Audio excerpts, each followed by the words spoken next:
Ao contrário do que lhes possa parecer, não estou nas Caraíbas.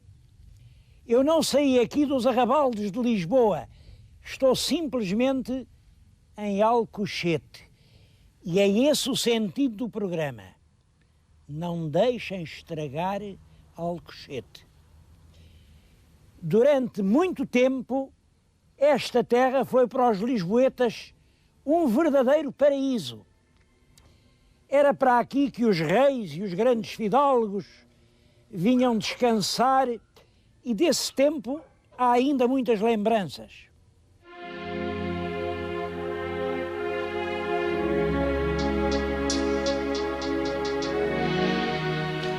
Claro que não foram os fidalgos que inventaram a terra. Ela era muito antiga.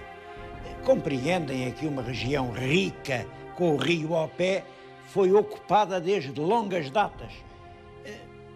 Esta peça, por exemplo, isto é o machado da pedra polida e significa que já havia aqui gente há cerca de 10.000 anos. Isto são ânforas romanas que apareceram numa grande quantidade num sítio aqui perto, o Porto dos Cacos. Imensas ânforas, certamente para guardar qualquer produto. Não sabemos ao certo qual seria.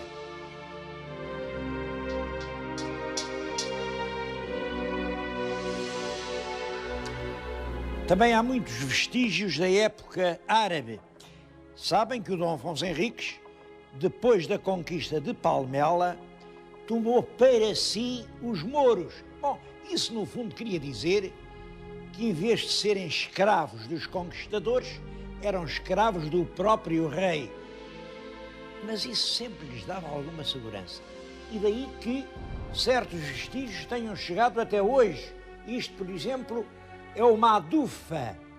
Protegia as janelas. Ainda hoje há isto no norte da África. Aquelas abrem-se assim.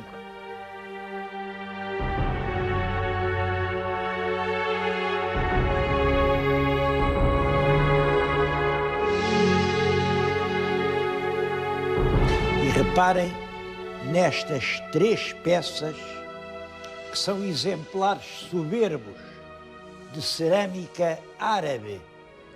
São jarros com uma decoração sóbria e realmente uma modelação lindíssima. Estavam aí, estavam enterradas, andavam a fazer uma vala para meter nos canos ou não sei o quê, e apareceram estas 3 peças realmente extraordinárias.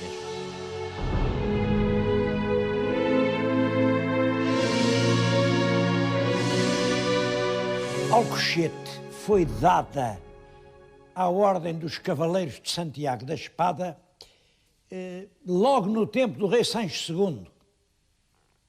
Mas foi só mais tarde que se transformou numa terra de certa importância. O principal comendador de Alcochete veio a ser até rei de Portugal. Eu tenho que lhes falar hoje muito do rei Dom Manuel I. Bem, pensa-se, eu acho que pensa-se muito bem, que foi Dom Manuel quem fez de Alcochete uma vila com fural. Está justamente aqui, o fural de Alcochete, é o próprio original do precioso documento manuelino que dá o estatuto de Vila a Alcochete. É um dos poucos furais manuelinos que chegaram até aos nossos dias e tão precioso como o fural existe este resto do pelourinho. Neste resto do pelourinho, foi partido no século XIX, não sei porquê, mas há uma fúria contra os pelourinhos. Eu sei porquê. É que os pelourinhos representavam a ordem antiga e sempre que se instala uma ordem nova, há as pessoas que gostam de partir as pedras velhas. Partiram este e foi pena, porque é muito bonito. Reparem, tem aqui uma espada, é que era a ordem de Santiago da Espada. Santiago era peregrino. Peregrino vai-se em peregrinação a Compostela. Cá está a vieira da peregrinação. E está aqui deste lado a cabaça que o peregrino levava atada ao bordão e por onde bebia. O resto da peça foi destruída. Este pelourinho é importante porque recorda com muita evidência que a vila de Santiago, vila de comendadores, vila de uma ordem, não podia ser terra de palácios. Porque há aqui a ideia, isto tinha muitos palácios, estava cá o rei, vinha à corte, era um palácio. Depois veio o terremoto, deitou os palácios todos e agora só há essas casitas pequenas de pobre gente. Isso não é verdade. Nas terras que pertenciam a um comendador havia um palácio, era o Paço da Comenda. Curioso que ainda há aqui hoje uma rua do Paço. Nesse passo depois viveu uma pessoa muito importante, que foi Duque de Viseu, que veio a ser pai do nosso rei Dom Manuel, que certamente terá feito ali uma bela casa, porque a gente sabe que já o Dom João II vinha para aqui. Vou-lhes falar de Dom Manuel, a quem, de facto, Alcochete deve muito e onde Dom Manuel tem um verdadeiro culto. O principal monumento da povoação é a estátua de Dom Manuel. Aqui mesmo neste museu guardam-se relíquias manuelinas. Eu gostava que vissem estas lembranças da época de Dom Manuel. Isto são ceitis. Dizia-se Ceuta ou Ceita. E o ceitil foi uma moeda feita por causa de Ceuta. Esta é a coleção dos pesos e medidas. Vejam como isto era engenhoso. Estão aqui medidas, desde a medida muito pequenina, era o selamim para as especiarias. Há depois uma medida um bocadinho maior, isto vai naturalmente crescendo. É um conjunto que ainda hoje está completo. Já não é vulgar muitos conjuntos destes em Portugal.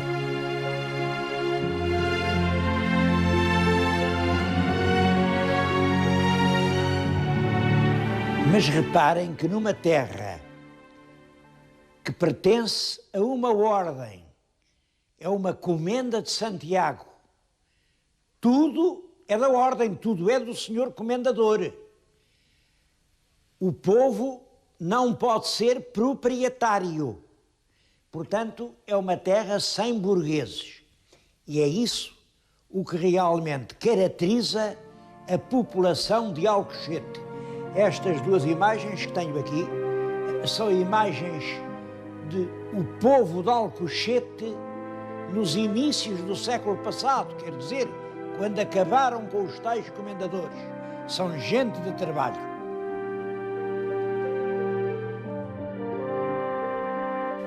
As formas do trabalho eram aquelas que a terra e o mar podiam dar.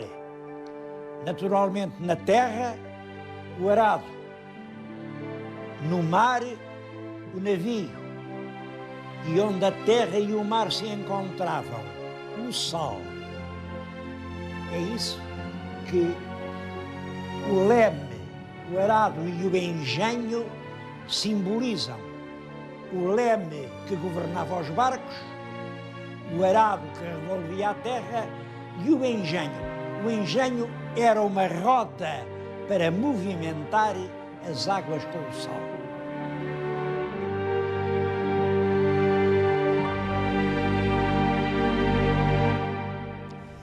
O ex-libris de Alcochete era a igreja matriz que está na nossa frente. Também ela é uma lembrança manuelina. Foi o rei Dom Manuel quem mandou fazer aquele pórtico, aquela rosácea. E podem crer que vale a pena entrar. É um templo com muita beleza, ainda lá mantém uma capela gótica do tempo de Dom Manuel, uma capela e uma lenda. Há ali uma imagem de Nossa Senhora que tem uma lenda que eu acho linda.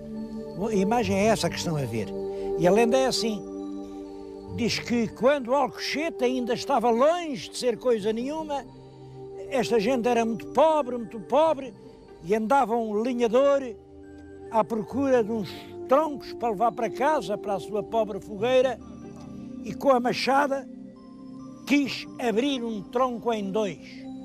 Mas o tronco estava nas margens do rio, virou-se e ele, assombrado, viu que não era tronco, era uma Nossa Senhora que fitava nele, uns olhos cheios de angústia e espanto. Trouxeram-na para a matriz, bom, e é aquela que se pode ver ali. É evidente que esta lenda está contra a evidência da cronologia. É uma imagem relativamente moderna, o máximo fins do século XVII, exatamente do século XVIII. Em todo caso, a lenda em si é significativa. Reparem, dizem que a imagem de Santa Maria veio de longe, trazida pelo curso do rio. E uma coisa é verdade, a vida de Alcochete veio de longe no curso do rio.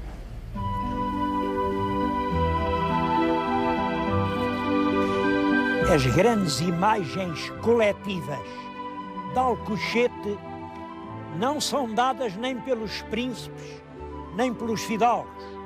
São tudo grandes imagens de força popular. O alcochetano mandava no rio.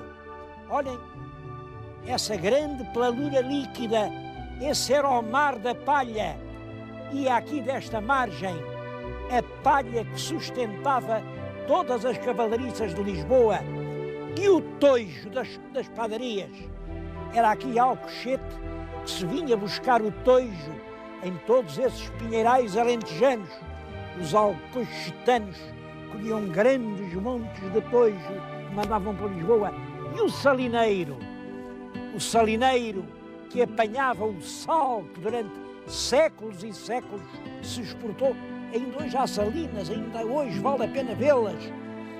E esta gente de Alcochete soube perpetuar em bronze a imagem do salineiro. Mas eu acho que mais importante que tudo aqui são os touros. Alcochete é uma das capitais do toureio português. Reparem, tenho atrás de mim uma estátua. Não é nenhum cavaleiro, não é nenhum... É o forcado a pegar de caras a res. E se forem ver além, veem uma estátua, não julguem que é o senhor presidente da Câmara, não julguem que é nenhum senhor que pagou um chavariz. É o António, que aqui há poucos anos morreu na cabeça de um touro despedaçado contra as tábuas. Alcochete continua a sentir a religião do toureio.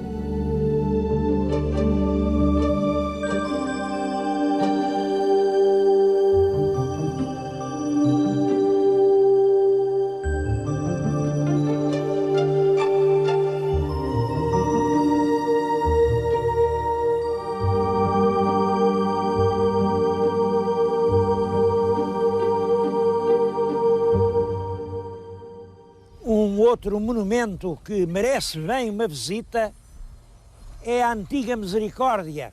Atualmente é um museu de arte sacra e é um caso exemplar de recuperação de um edifício em ruínas.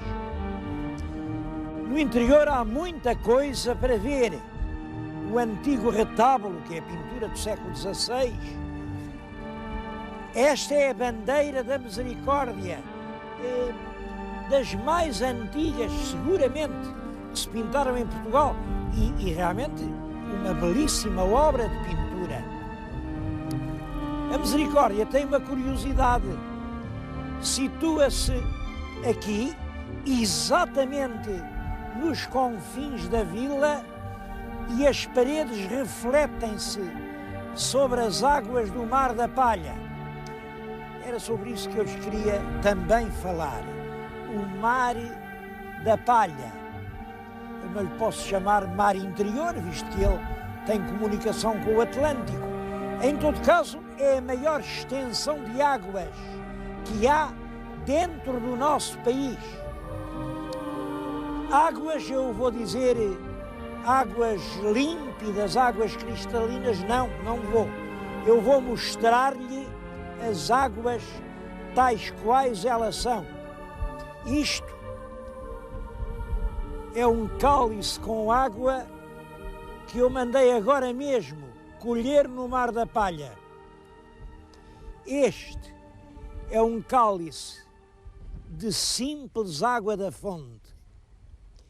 Isto não é um caso de lhes dizer que o Tido lava mais branco. É que esta água tem veneno. Ainda não há muito tempo apareceram aqui à tona d'água muitas toneladas de peixes mortos. O que devia ser um seio de vida transforma-se num leito de morte. E porquê? Sabemos todos porquê. Porque alguém serve-se de veneno para tratar dos seus produtos químicos, para a produção das suas fábricas, para acabar com as pragas que dão cabo do arroz, seja lá para o que for. Mas o veneno escorre para o rio e transforma-o numa grande babugem escura e venenosa. A verdade é que hoje a técnica tem meios para tudo. Quando nós quisermos, estas águas deixam de ser assim e passam a ser como estas. Não duvido que nessa altura Alcochete é realmente um paraíso terreal.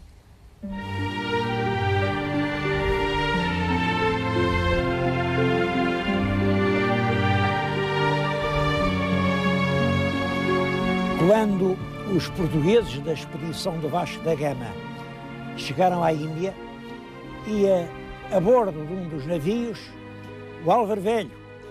E o Álvaro Velho quer dar uma ideia.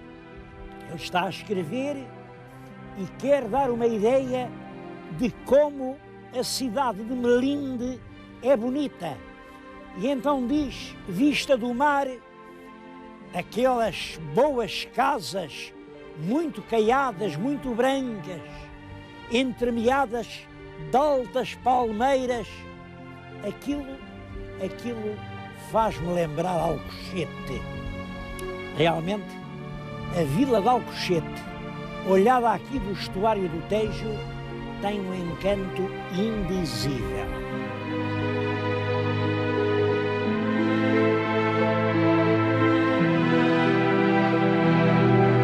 Uma das grandes novidades de Alcochete vai ser esta ponte nova. Como sabem, vai se chamar Ponte Vasco da Gama. Não está mal, eu gostava que se chamasse Ponte Dom Manuel. Mas enfim, entre Dom Manuel e Vasco da Gama a diferença não é grande, porque, como sabem, Dom Manuel chamou Vasco da Gama e destinou-lhe a tarefa de descobrir o caminho marítimo para a Índia. Eu estou feliz por lhes poder apresentar, mostrar aqui, no meio do estuário do Tejo, os pilares da Ponte Nova. Eu acho que sempre que se faz uma nova ponte, o mundo fica mais perto. É preciso fazer pontes no mundo. É preciso transpor todos os abismos. É preciso preencher e encurtar os caminhos. Eu sou pelas pontes. Ponte quer dizer progresso. Ponte quer dizer passo em frente. É claro que não podemos fazer as pontes de maneira que depois tenhamos que vir a dormir debaixo delas. Esse é o outro problema. O problema de organizar o mundo com pontes sobre todos os abismos que ainda existem, mas um mundo que nem por isso fique menos luminoso ou menos humano.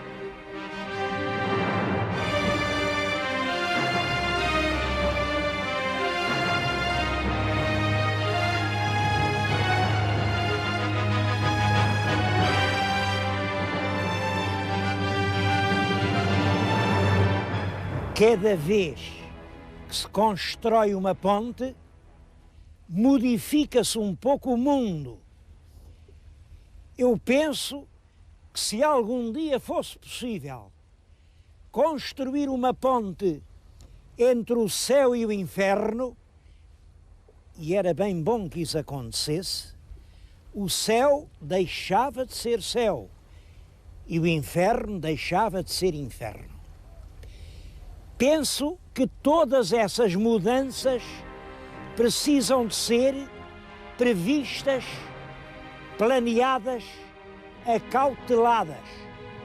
É evidente que esta grande ponte sobre as duas margens do Tejo vai despejar milhões de pessoas na margem sul e todas estas localidades que se encontram aqui neste lugar vão ser profundamente modificadas.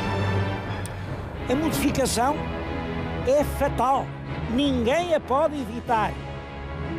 O que pode ser é para melhor ou para pior. É evidente que se for deixado ao acaso ou ao capricho dos construtores, ou à ganância dos empresários, ou ao acaso dos aventureiros, podem ter a certeza de que então a mudança é para pior. Mas se os nossos paisagistas, os nossos planeadores, os nossos ecologistas estiverem bem conscientes de que esta nova ponte vai fazer nascer paisagens novas, então sim, a ponte é para melhor. Quero-lhes dizer que é esse o sentido que eu dou ao meu apelo. Por favor, não estraguem Alcochete. Não estou a falar deste Alcochete que há pouco visitámos. Estou a falar de todas as terras que as pontes do mundo estão a unir. Estou a falar do património construído. Estou a falar da beleza já realizada. É preciso que as inovações indispensáveis não sejam feitas de maneira a destruir aquilo que já nos enchia de encanto. É nesse sentido que eu estou aqui no meio do Tejo a dizer para quem me ouve: por favor, não estraguem Alcochete.